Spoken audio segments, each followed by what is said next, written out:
The budget and this book are about the third form.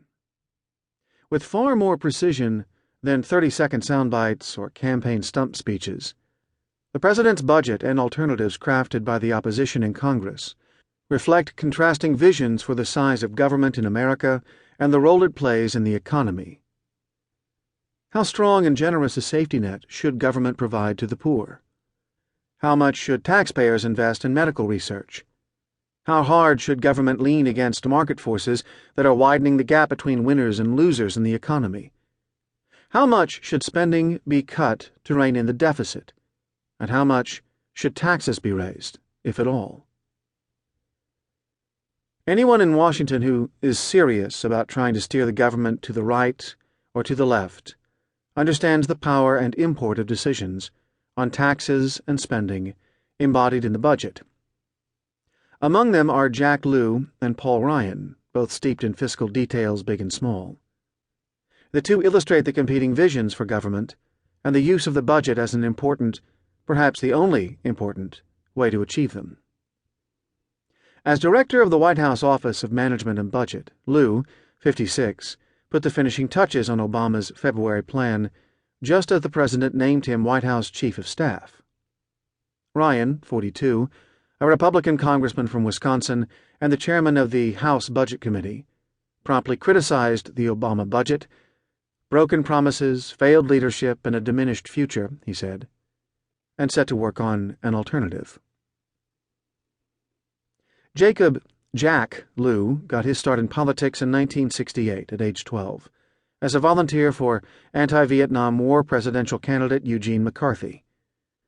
Lew has never run for office, but he has been at the elbow of influential Democrats from the late House Speaker Tip O'Neill and New York Congresswoman Bella Abzug to Secretary of State Hillary Clinton and President Obama. An Orthodox Jew who avoids working on Friday nights and Saturdays except when duty calls, Lew is truly convinced of the government's power to do good. When he took over the Budget Office, he replaced the portrait of Alexander Hamilton that had been hung by his predecessor, Peter Orszag, with paintings of his native New York City done by artists working for the government's Works Progress Administration in the 1930s.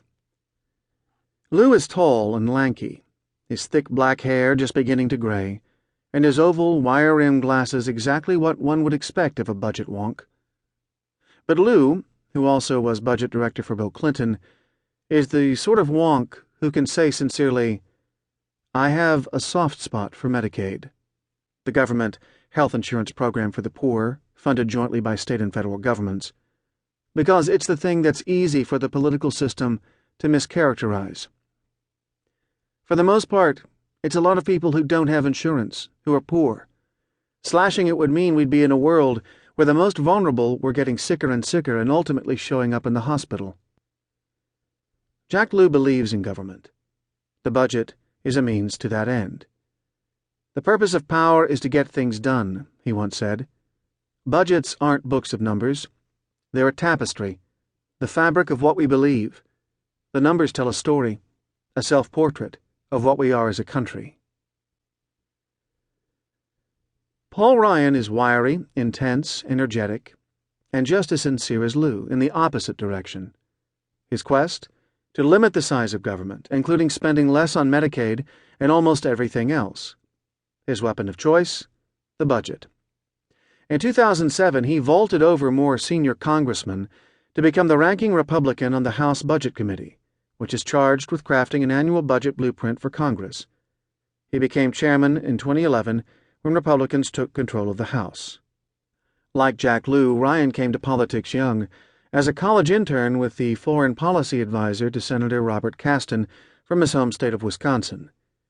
Later he worked for a think tank organized by influential conservative Republicans Jack Kemp and Bill Bennett, and for Sam Brownback, then a Republican senator from Kansas. 11 days after turning 28, Ryan announced he was running for Congress from southeastern Wisconsin, and ended up with 57.2% of the vote in 1998, a stunning margin in a district that, as Ryan notes frequently, went for Democrats Bill Clinton, Al Gore, and Barack Obama. He has won even bigger majorities ever since.